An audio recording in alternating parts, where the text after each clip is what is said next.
All right, so it's fall 2024, the U.S. presidential race. Total nail-biter right now. And you know things are getting strange when it's the incumbent who's dodging debates. Yeah, that's not something you see every day. Which brings us to this stack of articles you sent in, all about Donald Trump refusing Kamala Harris's call for a second debate. I mean, what's the deal? Why wouldn't he jump at the chance? This is Trump we're talking about. You would think so, wouldn't you? It's definitely got people talking. I think to really get why this is so unusual, you have to think about presidential debates, especially that second one. They're huge. Right, they're make or break for a lot of voters. Exactly. I mean, they're traditionally seen as the chance to sway those undecided voters, right?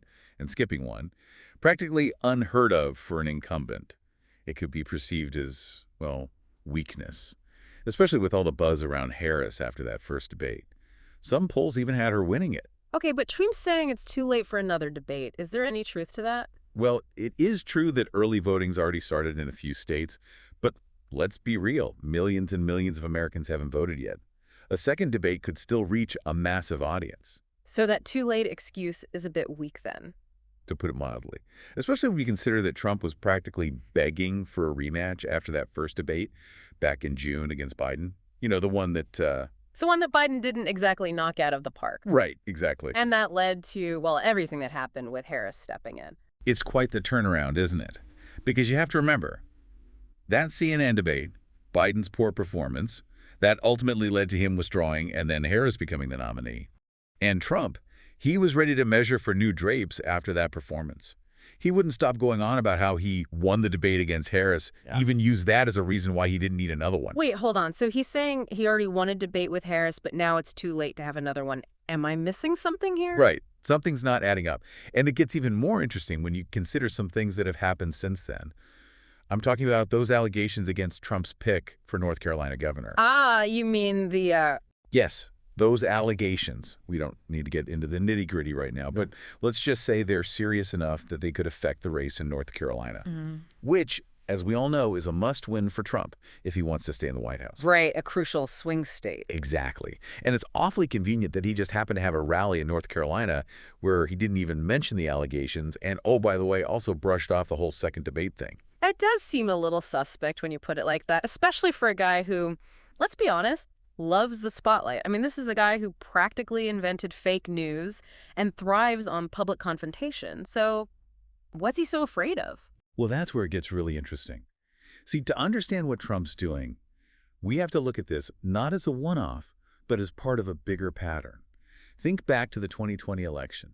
Remember when he refused to debate Biden virtually after he came down with COVID? A lot of people saw that as him trying to avoid questions about how his administration was handling the pandemic. Exactly.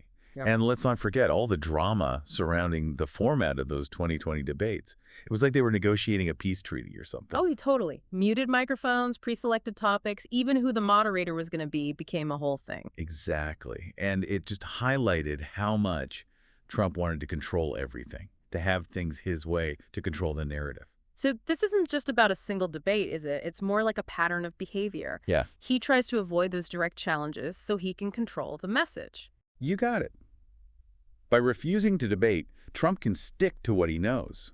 Rallies, social media, those carefully planned events where he's the one calling the shots, where he doesn't have to answer tough questions from Harris or the press. Which, let's be honest, is straight out of his fake news playbook.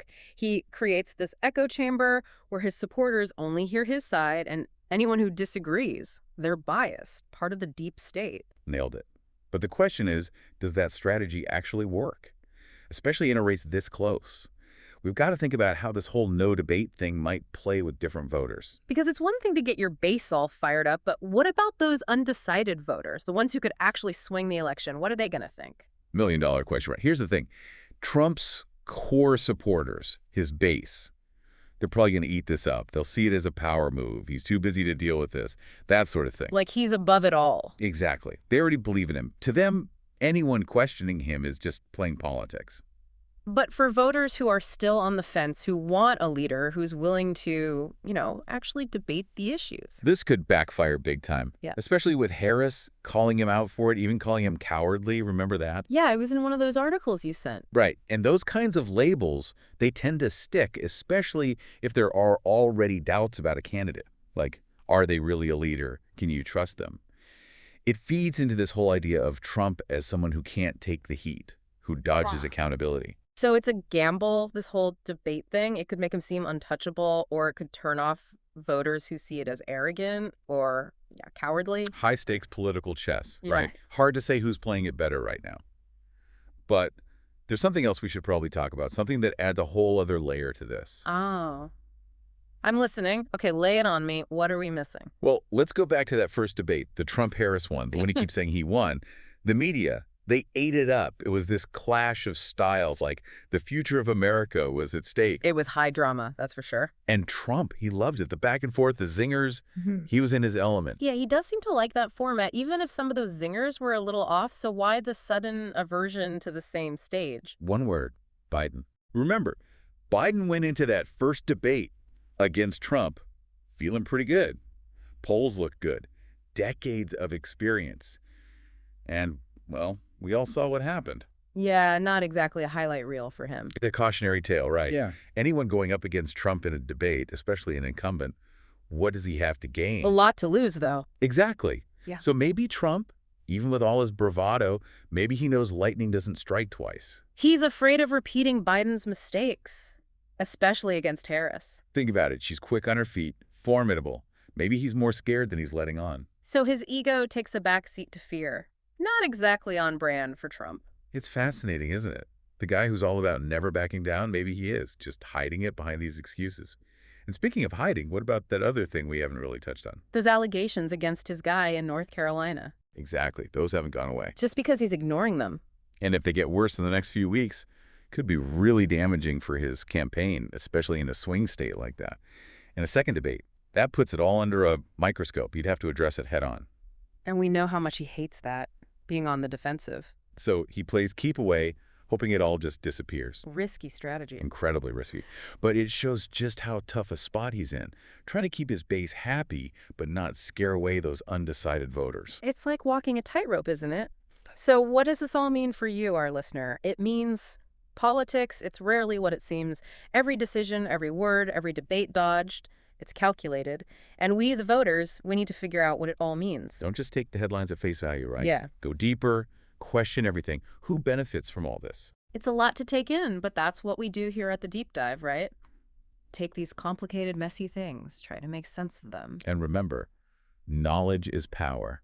The more informed you are, the better you'll navigate this election, make your voice heard.